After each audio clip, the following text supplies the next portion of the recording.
Amal, saya nak awak siapkan program penyelenggaraan ni secepat mungkin. Saya tak nak klien bising. Lagi satu, saya tak nak ada kesalahan dalaman dalam projek ni. Faham, Amal? Baik bos, saya faham. Cuma ada beberapa perkara teknikal yang masih belum lengkap bos. Saya risau kalau tak semak betul-betul nanti timbul masalah lain. Itu bukan alasan, Amal. Dalam kerja ni, kita kena cari jalan, bukan cari masalah. Saya nak hasil, bukan penjelasan yang panjang. Pastikan semuanya berjalan lancar.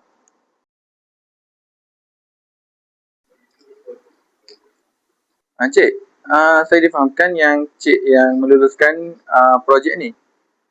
Jadi boleh tak saya nak bincang sedikit pasal projek ni dengan Cik? Ya betul. Tapi semua perlu ikut prosedur dulu. Dokumen kena lengkap sebelum kita luluskan apa-apa. Ya betul Cik. Tapi kadang-kadang tu benda boleh dipermudahkan kan? Tak semestinya ikut 100% kalau kita ada cara lain. Apa maksud Cik sebenarnya? Okey, macam ni Cik. Encik anggap saja benda ni penghargaan daripada saya.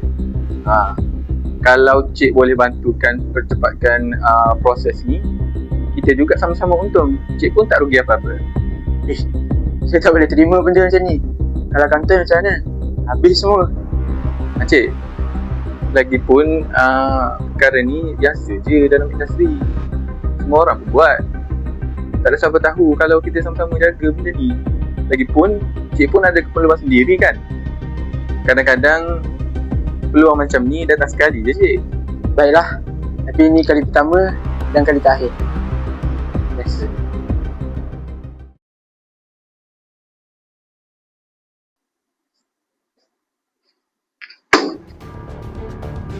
Kami dari SPRM, Encik Amal diminta untuk ikut kami bagi membantu siasatan berkaitan kes rasuah. Siasatan? Apa benda ni? Tak faham Kami ada bukti, transaksi dan keterangan saksi bahawa Encik Amal telah menerima rasuah daripada kontraktor. Itu saya boleh jelaskan. Lebih baik Encik beri kerjasama untuk memudahkan proses. Ya, saya mengaku. Saya terima semua duit tu. Tertuduh telah menyalahgunakan jawatan ini untuk menerima wang sebagai balasan meluluskan kerja ini. Ini adalah satu pengkhianatan terhadap amanah yang diberikan. Mohon maaf Yang Arif, anak guam saya telah mengaku bersalah dan menunjukkan penyesalan yang amat mendalam. Beliau memohon untuk memperbaiki diri lagi selepas ini. Mahkamah memandang serius kesalahan rasuah kerana ia merosakkan integriti dan kepercayaan masyarakat. Dengan ini, tertuduh dijatuhkan hukuman penjara 1 hari dan denda sebanyak RM123,000. Aku menyesal. Semua ni salah aku. Kalaulah aku boleh undurkan masa kan, mesti aku tak buat semua ni. Amal, kamu tahu apa yang Bapak kecewa? Bukan sahaja kamu telah mencontengkan arang di muka ayah, tapi kamu telah menjatuhkan maruah keluarga kita. Tapi kamu tetap anak ayah. Jika kamu diberi peluang untuk berubah, maka janganlah mengulangi kesilapan tersebut. Dulu, aku ingatkan rasuah boleh selesaikan masalah hidup. Tapi sebenarnya, ia hanya membawa kepada kehancuran. Kalaulah diberi peluang, aku mesti akan pilih jalan yang betul.